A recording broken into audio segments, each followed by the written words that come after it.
Well, so glad to see each of you here. And tonight we're going to talk about episode 6, which of 8 in this season. And if you download the app, you can see that they've already paid for and they're filming season 2.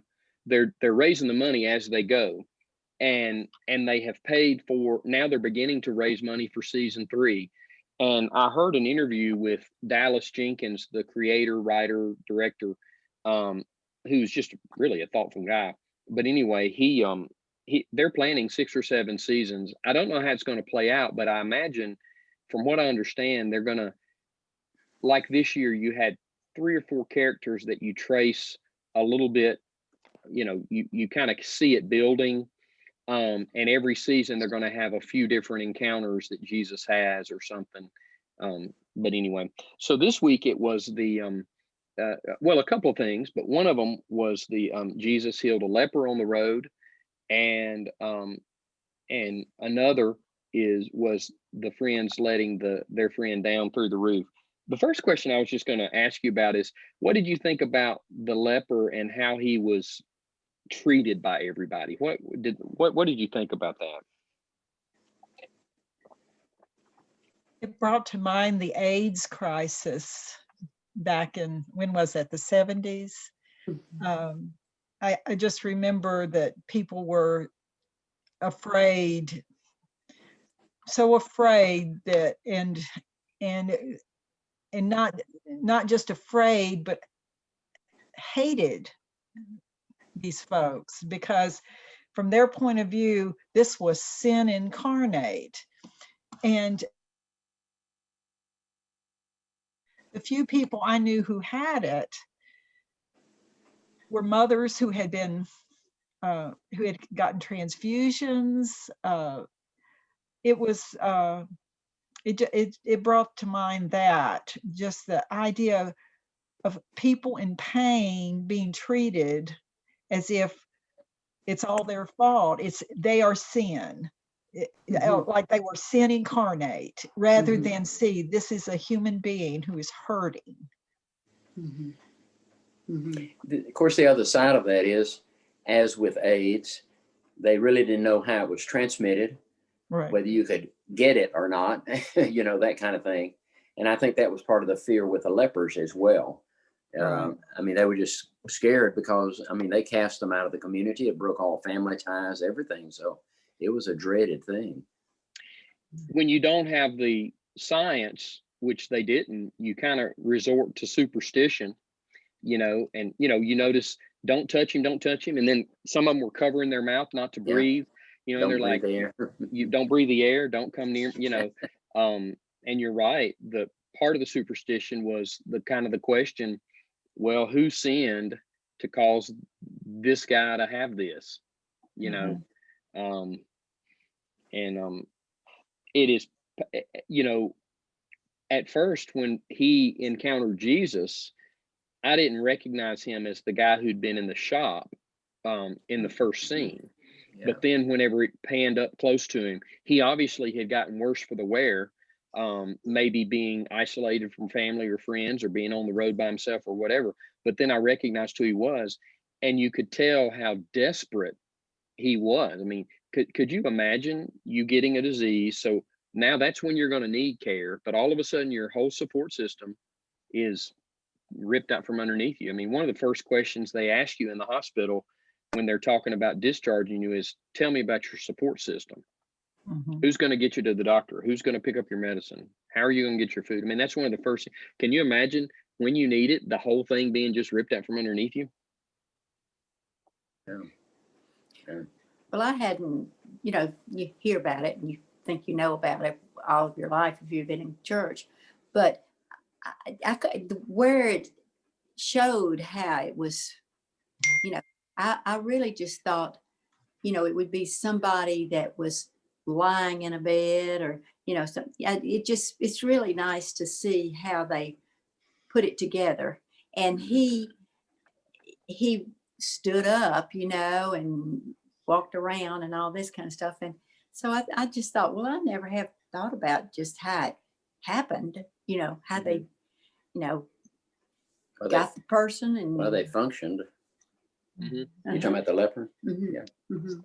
If he would, if they were talking about him from a distance and you Yeah, didn't see, yeah. all that kind of stuff. So I thought the way they put it together made it a little more real. Jesus said to him, "Go to the priest." It's interesting that Jesus is always kind of roping the temple and the priests and the religious authorities back into it.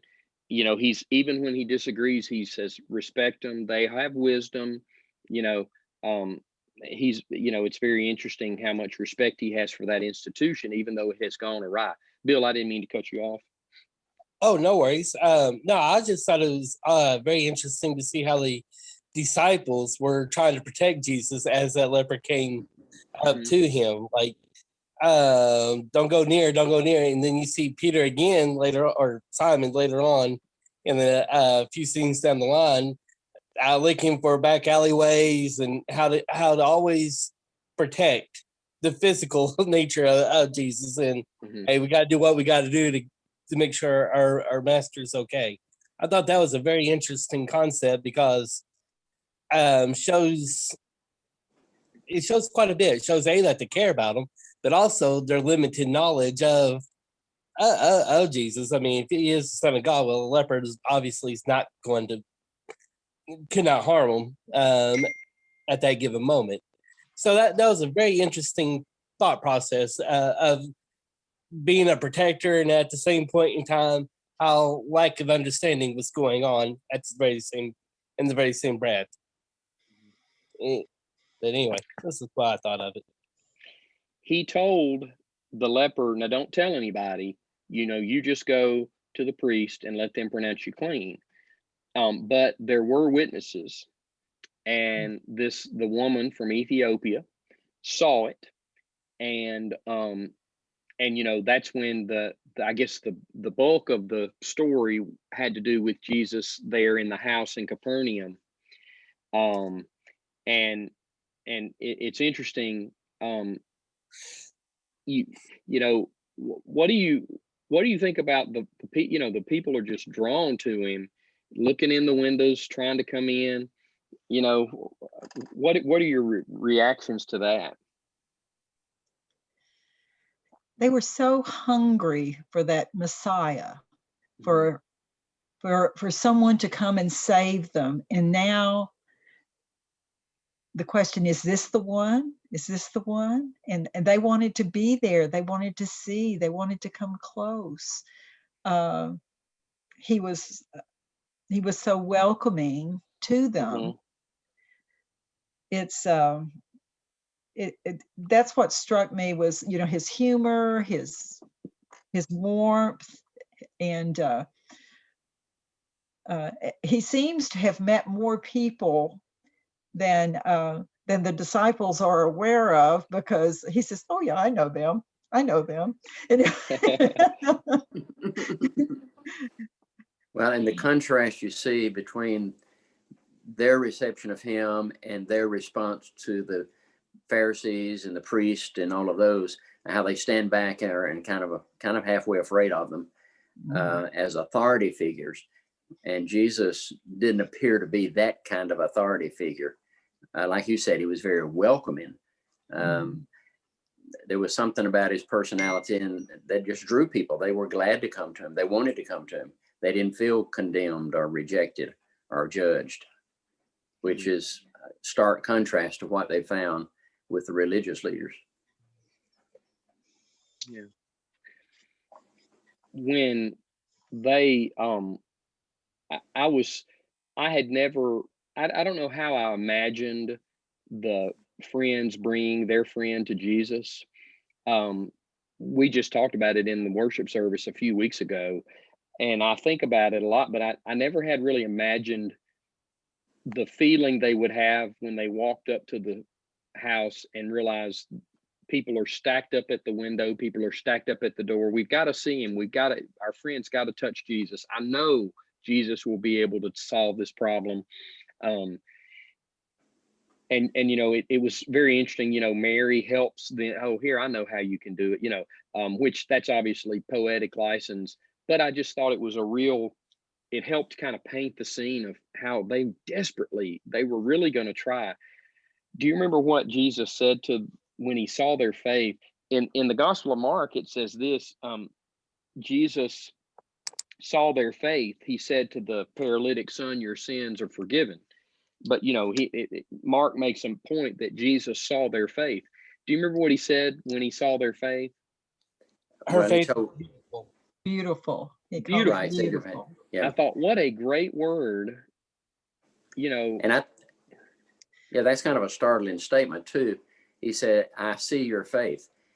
Well, all they did was bring him, but that was he could see that. We think of faith often as a doctrine or principle or idea that we hold to. But he said faith in action. Kind of reminds me of James, faith without works is dead. Theirs was a faith he actually saw, and it says that he saw their faith. It showed itself in action. Or as a country preacher might say, it's faith with feet on it. With the Yeah, that line right there just caught me, because yeah, then I started thinking about, when have I seen beautiful faith? And I think I've seen beautiful faith as a pastor, well, not just as a pastor, but just as a person. I've seen someone's faith and just thought, that is absolutely beautiful. And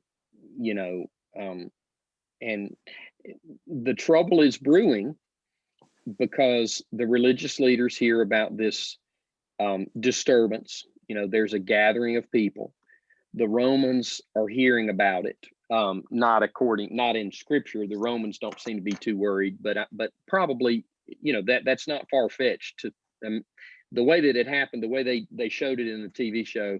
That's not far-fetched. That would be very plausible, particularly in a small village like that, Capernaum. We saw Peter's mother-in-law is sick, so we anticipate that she is going to meet Jesus. Well, I thought it was strange that he didn't heal her, because in one of the Gospels, is it not true? That's about the first miracle. It is, yeah. And in In this, Mark. it showed her being sick, but he had no contact with her, and I thought that was kind of surprising. Yeah. I was surprised. I suspect it's coming up soon. I bet it is. And you also see that he met eyes with Matthew, the tax collector. Yeah. Yeah. And one thing I noticed that I had never thought of, but the Roman procurator or praetor said, Matthew, you have quite a way of recording things. And then, of course, we recognize that potentially that was the Matthew who penned the gospel, the Gospel of Matthew. And but he said a time or two, he said, I'll write it down the way I see it. This was in a couple of episodes ago. And I called it again. He said, yeah, I can tell you know how to write it down after you see it. And so, again, just kind of, I guess, just hitting on some of the themes and hitting on some of the things that we know from scripture. In that scene, go ahead, Bill.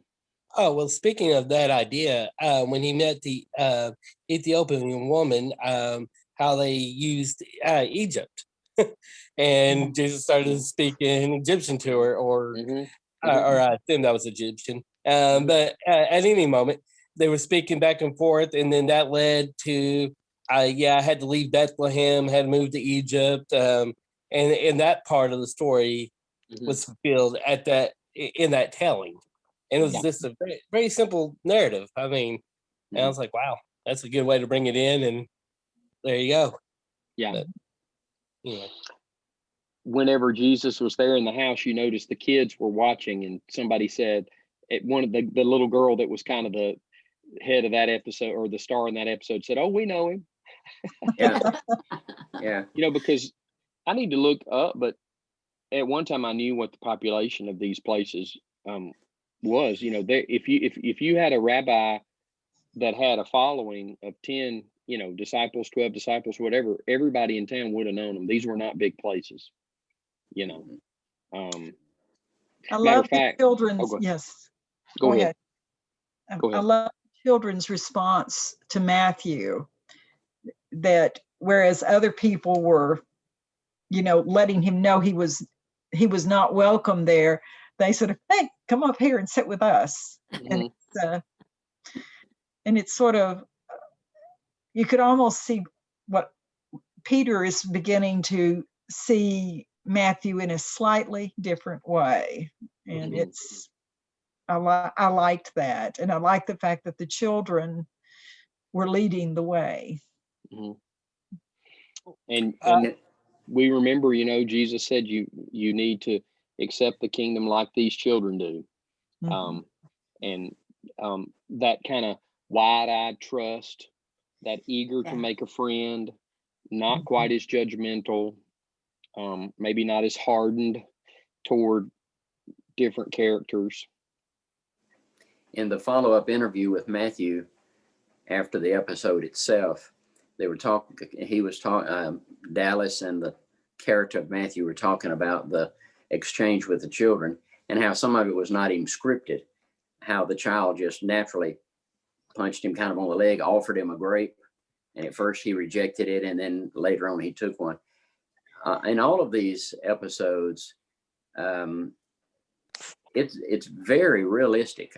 They've done of course that was unscripted, but it's so realistic, the kind of response, and very moving. Mm-hmm. It doesn't seem to be put on at all. I mean, it really is very, very well done. Just the technology of it and the acting of it. Mhm. Well, speaking of Matthew, I mean, and what Miss Norma was saying there, of you saw Simon about to knock him out, and then later on, Simon's helping him get up to the ledge, and was like, "Well, at least record this of what you're seeing," which was almost a complete 180 from there's a tax collector to, oh, here, you're here for this guy. Let's all pay attention to what's going on, and yeah, I can easily relate with Simon there. And when he's talking with Mary, he goes, "Mary, can you believe what we're seeing and what we're a part of?" And she's like, "Ah, no way." And like, yeah, I mean, it's bigger than them. I would have felt the same way. Like, oh my goodness. Anyway, I just thought that was a really neat whole conversation right there, and very, very much realistic of how I would have felt in such of a situation. We see some of Peter's character, in some of the early episodes. Was he not the firecracker that started the fire? Kind of, whenever there was a fight or something, Peter seemed to be the one kind of involved in that. And was he the one that drew the sword in the garden when, I mean, there is that part of Peter that had to be tamed The and kind controlled. of the leap before you look type guy. One thing that is moving to me, and I don't know whether this is necessarily as intentional by the writer or not, but you can really pick up on the tension in society there. You can pick up on the tension between the Jews and the Romans, between the tax collectors and the Jews, between the kind of the uneasy relationship between the Romans and the religious leaders, between the religious leaders and each other. I mean, it's just like, imagine that we go through life with our burner just simmering on one. That community, that world was simmering on like 8, 7 or 8. I mean, it's just about to boil over any way you look at it. That's why the religious leaders run to the quarter where Mary's having the episode in the first episode, and they hear people are gathering and they're afraid there's going to be a fight. And then at one scene earlier, he with the hilt of the sword, he knocks a guy out. He says, unless you learn to speak the language of violence, they won't understand what you say. I mean, you can just, but yet in all of that boiling over, you have that calm and that serene Jesus. I just was thinking about, here this lepers running up toward him, and everybody's like, keep your distance. They're like willing to, they're going to do whatever they can to keep him away. And Jesus is like, no. And he goes right up to him and touches him, looks him in the eye, talks to him. And same thing here, in that hotbed, Jesus is telling them good news, and he's telling them parables, and he's having conversation, and we don't know how it all went, but we realized that he was obviously, you know, the scripture tells us that people said, he talks to us not like our teachers talk to us. He has something, and part of it is just that calm warmth. I don't know. I mean, I've heard 2 or 3 words that y'all said tonight. One of them was warmth, kindness, kind eyes, smile, demeanor. Welcome. That was a word. Yeah. And it might have been Mark again that records back to his talking to people. Said, you don't pay attention to who you're talking to. And he wasn't saying you don't pay attention, but he said it doesn't matter who you're talking to, whether you're talking to religious leaders, whether you're talking to the common folk, you're not paying attention to who they are. You're just telling, you have the common capacity to have compassion for all of them. And that's a very interesting insight. And that shows up here as well. I mean, he doesn't change his attitude. Yeah.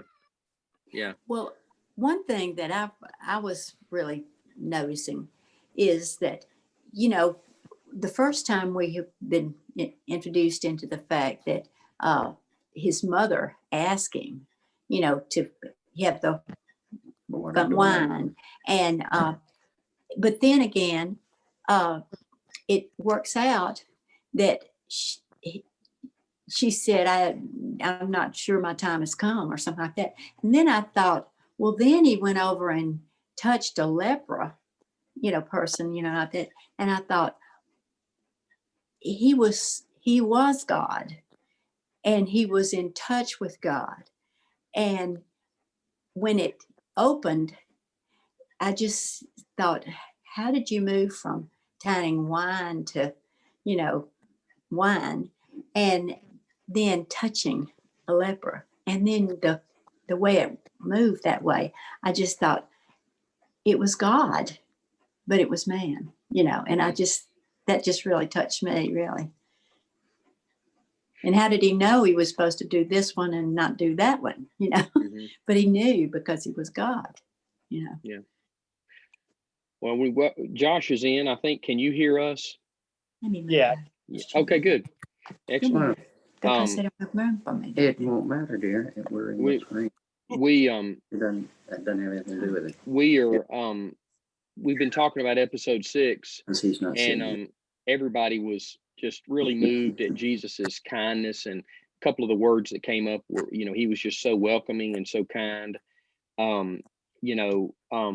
You notice that in the healing of the leper, he is just restoring someone to life.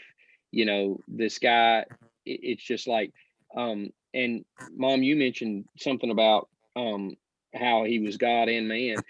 The fancy word we use for that's the incarnation. But in our society, if you think of the word carnal, fleshly, you think carnal is risque, it's dirty, it's unclean. But Jesus in the flesh, that was a wonderful thing, and it was kindness. It was God's embrace of people. And so I just think it was probably hard for them to, I try to put myself in the shoes of the religious leaders and try to wonder, gosh, how would they be receiving this? And that's why I'm so looking forward to Nicodemus, because we begin even this episode, you sense this different kind of openness that Nicodemus has. Anybody else, any impressions on this? Just anything we didn't share? We've covered a lot of different areas. Oh, well, just one little subtle thing was that I thought was just interesting. So when the Romans were talking to Matthew, the head Roman guy, he goes and he makes reference to Maccabees, and actually makes references to that. And it took me up to college to understand that there's like a whole section of the Old Testament to New Testament. There was actually a couple of books in between. Mm-hmm. And Maccabees was one of them, or there's like 3 of them, I guess. I don't tell Dr. Bob. Yeah. Anyway, I remember that there were these different books right through there, and I thought it was very interesting that they made a reference point to that, because again, without me having that background knowledge, I'd be like, what's this Maccabees stuff, and why was this so important, and why do the Romans keep throwing it back at Matthew? But it was just a subtle. I mean, it was just like one or two lines, but it made a clear reference. So anyway, it's interesting. There's Josh. I thought it was Josh- interesting, the relationship between the two Pharisees, Nicodemus and the younger Pharisee, who was so, and Nicodemus sort of stated it outright, you know, he is frightened and he is jealous. And the idea that, you know, why is he a Pharisee? Now, I know a lot of that was for the family, things passed down through the family, but it's almost this entitlement of, I am entitled to respect. I'm entitled for people to honor me and to listen to what I say and not listen to that person. And you could see the wisdom in Nicodemus in trying to gently guide him to see there is more out there than you don't know everything. There's a whole world out there. You are still a student. You still need to be learning. You need to be open to any new way that God may speak to us. He's not limited, and yet you are limiting him. Mm-hmm. Yeah. I was mentioning that to Bob, and Bob says, well, it's not much different than what's going on today. And I thought, true. Yeah. Mm-hmm. Josh, what was the most powerful part of the episode for you? There's just so many that were parts that were powerful. I mean, I loved when I kind of liked at the beginning when he was healing the first leper. You know, when he kind of went through that, and I liked how they showed how, you know, I didn't realize how scrutinized lepers were. I mean, it was like, you can't even come within so much feet of me. You know, I thought it was by touch, but it was like coronavirus type, 6 feet away. Worse, ain't it? Yeah. It was a lot worse. And so, you know, and it was something that was seen, you know, that it wasn't like something where this person's just sick. It was something you could physically see. Yeah. You know, they were literally dying on the outside and falling apart. And so, you know, I liked that it showed how they were pushed away. I mean, he was literally pushed away from people, and Jesus just walks right up to him, and, you know, no thought as to, you know, no, he didn't hold back. He was just like, I've got this. You know, I loved that part. I just loved that he was, you know, this person that could not be get close to anybody. Jesus walks right in, and I love that part. I love to see that. Yeah, we know that in some communities they made lepers carry a bell and ring it like a cowbell, so that people would know, here they come, and you could run.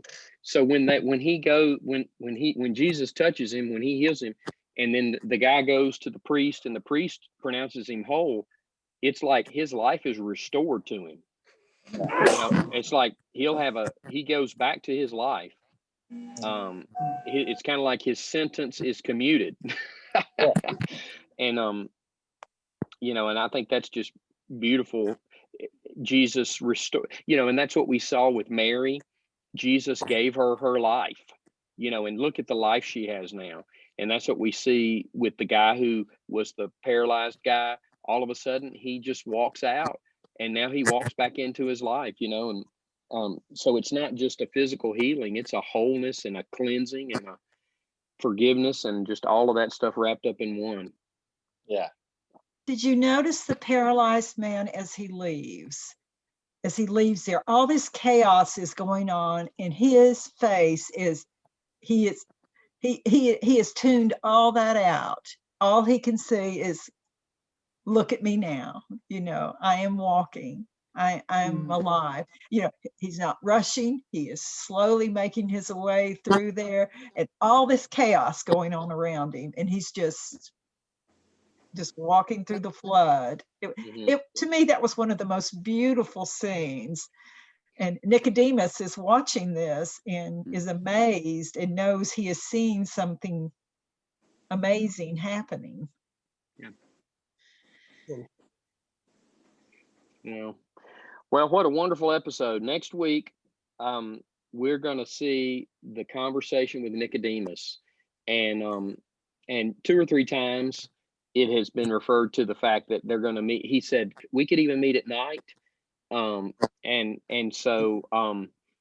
we'll talk a little bit about that, because that story with Nicodemus, it's found in John chapter 3, and John is really, of the Gospels, the most symbolic. And so Nicodemus, the conversation has a lot of symbolism in it too, the way that John presents it. And so I think it'll be very interesting for us to go over some of that next week. It'll be a really good episode. I've been looking forward to that. I know you have too. But well, thank you all for being here. It was a really good discussion, and I'll post this later in the week. But I know not everybody can be here next Sunday night, but everyone who can, we'll see you. And others are enjoying it. I was telling Josh before you got on, I was telling them somebody this afternoon texted me and said today they watched our discussion. They've seen episodes 1 through 5 of The Chosen, but then just this afternoon they watched episode 3 and our discussion for 4 and 5, and said they really enjoyed it. They can't wait to see the next one. Yeah. So thank y'all for being willing to talk about it on camera for the whole World Wide Web to view. Speaking of, I'll go ahead and stop the